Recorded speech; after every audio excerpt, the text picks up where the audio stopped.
So I quit my job, my 9 to 5 of almost 20 years, to start a YouTube channel. And I know that sounds absurd and ridiculous. And in this video, I'm going to explain to you why I did it and probably why you shouldn't, unless you're in a unique situation and all the stars align. And I'll just give you my impression of what that actually means. So I have been with Verizon for basically my whole adult life. I started with them back in 2002, took a little bit of time off, went back to Verizon, and in total, I had about 19 years with the company. My most recent job at Verizon was that of an associate director, where I led a team of anywhere from 6 to 10 solutions architects, and our primary job function was to sell wireless connectivity and security products to small and medium business customers. I had been in that job for about 6 years, and I left the company last November after being on YouTube for 4 months. At the time, I had about 1,000 subscribers, and I had only booked my first paid client through my new small business that's tied to YouTube. So again, I will couch this whole conversation in, I don't think you should do it, but here's why I did it. So number one, working in corporate America, your mileage may vary depending on which company you work for. Verizon was an awesome company. I would highly encourage anyone who's looking for a career with a stable income and great benefits and awesome work-life balance to consider Verizon as a job. So there's no knocks against Verizon as a company. I absolutely loved and adored the people that I worked with. The last 6 years, well, I should say the last 4 were probably among the best years in my career. So there wasn't any dissatisfaction or hatred for the company that I was working for.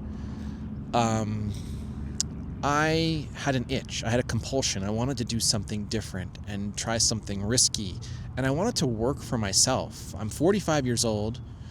I am in a situation where over the last 6 years, I've been pretty good with my finances. I've saved a bunch of money. I've been investing a lot of money. And I'm doing good for my current standard of living in terms of like my financial situation. And so this is going to sound like a first world problem, and it absolutely is, but I am okay to take a year off from work, and I won't be drowning financially. Now, in a year from now, I probably need to be making some money for sure, but I think I could sustain myself for at least a year to try to make this YouTube thing work. So that is, I think, probably the most important thing to understand about my decision, is that I am financially secure right now, where I can not work. I could take this risk. I could bet on myself. I could try this new endeavor. And if it flops, I could potentially go back to my old company, or I can find a job in a similar industry or an adjacent industry and probably come into, I don't know, some sort of middle management role potentially. So those are the safety nets. That's the safeguard, right? And so if you're thinking about this for yourself, like, should you evaluate leaving your 9 to 5 and doing YouTube full time? The question is, do you have enough money to do that for 2 years? I would say 2 years is conservative, without any income from YouTube. So can you keep yourself afloat for 2 years? That's question number one. Question number two, do you have good job prospects if this YouTube thing completely flops? Like, could you probably get rehired relatively quickly? I mean, that's hard to know. We don't know what the job market will be in a year or two from now, but do you have enough on your resume that will, make you look pretty decent when you submit your application? So that's the second consideration. And I think for me, both of those things, I think I'm in the green, or I'm in a good position. And then, the other things you need to consider too is like your family situation and your standard of living, and what are you willing to sacrifice? What are you willing to cut corners on? Are you willing to say no to travel? Are you willing to say no to Starbucks? Are you willing to say no to going out and drinking with the boys, if that's something you do? I mean, there's a lot of things you're going to have to cut back on, or just, cool it a little bit to make sure that you're not overdoing it and that you're giving yourself enough breathing room to give this YouTube thing a chance. Because I would say 1.5 years, 2 years before you start getting good traction on your channel, before you potentially make good money. And so just make sure your finances are in order before this is even a thing that you're even remotely considering. The other reason I decided was because I really just wanted to try and build something with my own two hands. I wanted to create something. I wanted to work on a project that would take me a long time, that would live and die by my own efforts. And I know that sounds like I'm just asking for punishment, or I'm like choosing the hard mode or whatever, but like, you know, again, I'm 45. I don't have any kids. I don't have a lot of extracurricular things in my life. I don't have a lot of hobbies, or I don't have a lot of like other interests to pursue. It's just me and my girlfriend of 9 years. We don't have any debt. We have just the mortgage that we pay. And I wanted to just try and like do something different, you know, like take a chance, bet on myself, try to build something meaningful, try to have an impact on other people's lives. And ultimately, that's the mission of my YouTube channel, and that's the mission of the small business that I'm building.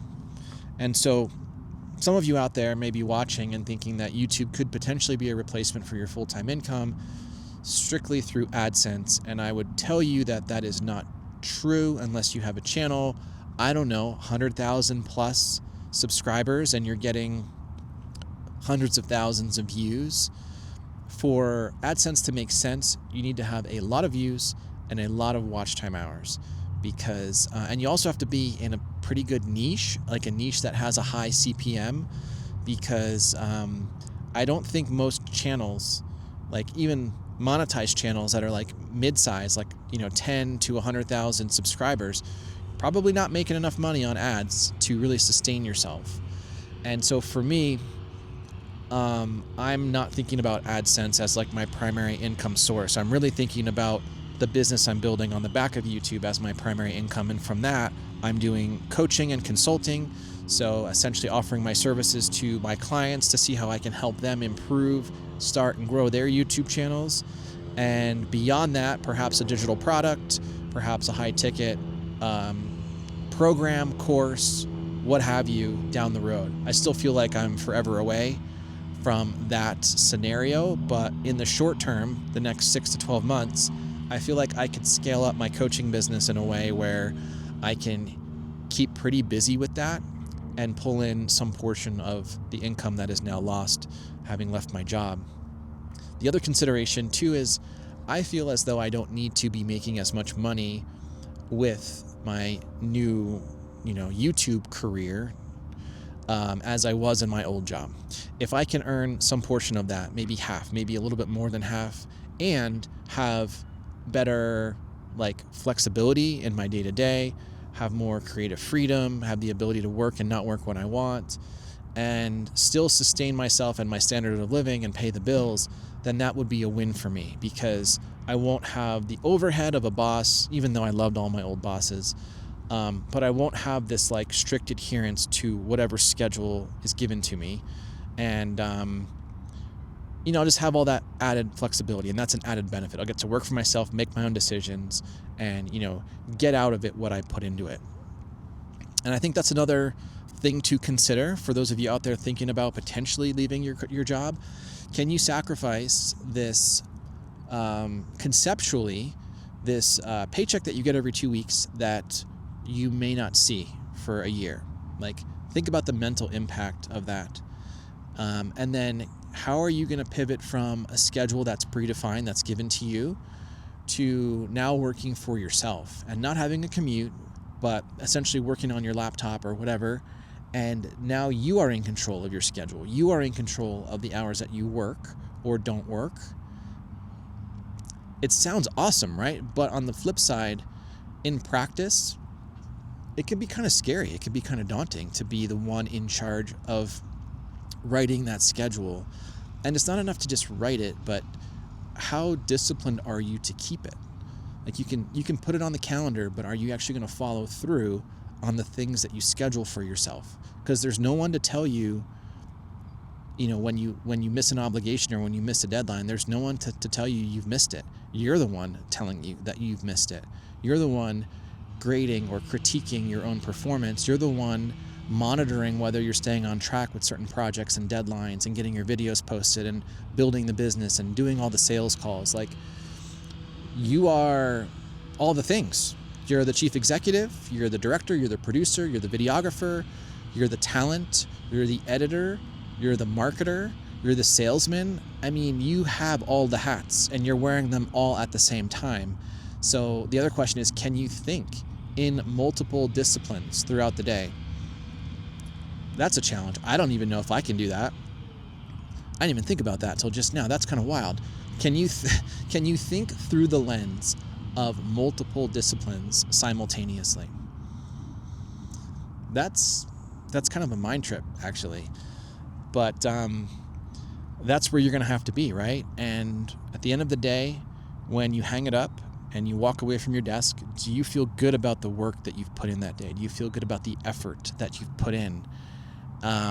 Because, with a 9 to 5, and, sometimes you can slack off at work, and sometimes, no one says anything to you unless you're really screwing up or you're upsetting a customer, or you're doing something completely against the rules. Like, you could slack off so easily when you work for yourself.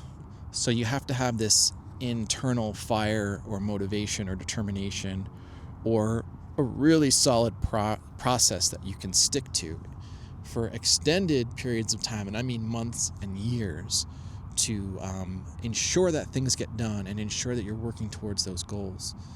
So these are all really big, I think, profound, and questions that you're going to have to wrestle with. It's not just about the finances, it's about the self-discipline and the internal motivation and the intangibles that you can't always see.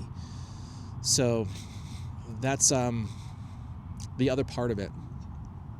But on the flip side, all of those things I just mentioned, right? The working for yourself, the writing your own schedule, the being your own boss and evaluating your own performance and feeling good about the work that you're doing, these are all added benefits. These are all perks too. Because if I don't want to work tomorrow, guess what? I don't have to work tomorrow. I could sit on the couch and watch whatever. I will probably feel pretty bad about not working if I end up sitting on the couch. I'll probably feel guilty and like I've wasted all that time. But you get what I'm saying. Like, you have that's your prerogative. That's your choice to make.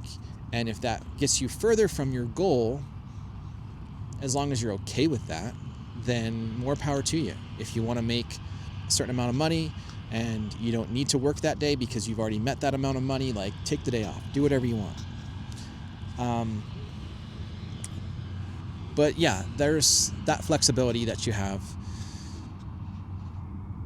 You get to call the shots, and you get to work with who you want to work with, and you get to work in the ways that you want to work with, and you get to evaluate, the different tools you want to incorporate.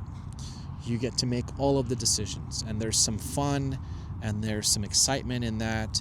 There's also some fear of screwing up and doing the wrong things and not having the right strategy.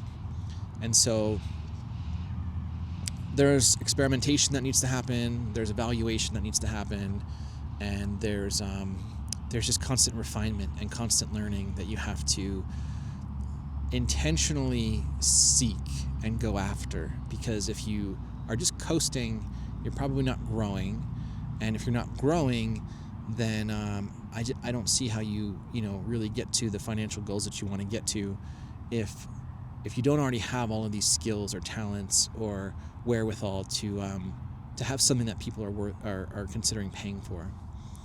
So yeah, I would encourage you to think deeply on this topic if you're evaluating whether you should quit your job or not. And imagine the worst case scenario where you don't have an income for 2 years. Imagine the worst case scenario where you're having a hard time growing your channel, or you can't develop a product that people are willing to buy. And what do you do in those situations? How do you persevere? How do you press forward? How do you stay motivated? How do you still show up positively for your family? And how do you still sustain a standard of living that is something that you enjoy? So this is it's a big decision. It's a big question. I again would tell you not to do it until you feel very, very confident or comfortable with the way your YouTube channel is growing or evolving. I would tell you not to do it until you feel like you have a system in place that you can replicate and scale and get you to where you want to be. Because without any social proof or validation or a process that you can see working, there's no guarantees. I mean, you could flail for 6 months before you figure anything out. So, do it on the side, proof of concept. If you, I did that actually for 4 months. So I started in July and I quit my 9-to-5 in November. It was 4 full months of doing YouTube on the side, and it was challenging. It was tough. It was a lot of strain on my relationship with my partner. I had to say no to a lot of things, and it was difficult. But I think there's a lot of creators out there, many of you right now, who are making that happen. You're working full-time, you're managing your family, and you're doing YouTube on the side. And honestly, I don't know how the hell you're doing it, but kudos to you anyways. It's doable. It just depends on your priorities. Everyone has the same amount of time in the day. It's a matter of where you put yourself within that schedule, and what you focus your attention on, and how you prioritize and say no to people and say no to things and say no to distractions. So I hope this was helpful. I hope this neither encouraged you or discouraged you. I hope this was a very neutral take, because on one end, I made the decision, but I've already articulated why, and I feel like my situation is unique. And on the other hand, I think that you shouldn't, because I think there's so many considerations and there's so many variables and unknowns that it's really hard to just rip the Band-Aid off like I did, unless you have a lot of certainty and confidence and ability and all of the things that I mentioned. And if you're still thinking, what is it like to be on YouTube for 6 months? I did make a video. You can watch it right over here, where I explain how I made it this far on YouTube and some of the advice that I have for up and coming YouTubers. So be sure and check that video out, and I'll talk to you guys in the next one.